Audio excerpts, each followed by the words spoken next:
আমার মনে হয় যে আমরা যখন একটা গাছ পুঁতি, আমি একটা দানা পেলাম, আমি দানাটা পুঁতে দিয়ে চলে গেলাম। আমার আশেপাশে বলতে পারে কি একটা এইটুকু দানা মাটির মধ্যে পুঁতে দিল, কত বড় গাছ হবে। তাকে সে অপেক্ষা করলো না, সেও চলে গেল। কিন্তু 10 বছর পরে সেই গাছটা অনেক বড় হবে, অনেক ফল দেবে।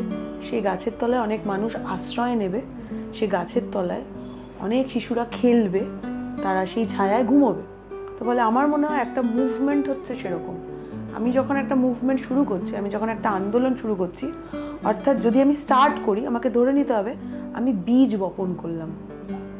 সেই মুহূর্তেই কোনো ফয়সলা হয়ে যাবে না যে এই আন্দোলন থেকে আমি কি পাচ্ছি, অর্থাৎ আমি কি পাচ্ছি আর আমি কি পাচ্ছি না, এই লাভ লোকসানের অঙ্ক কখনো একটা আন্দোলনে সেই মুহূর্তে যখন আমি বীজ বপন করছি আমি ডিসাইড করতে পারবো না, কেউ পারে না।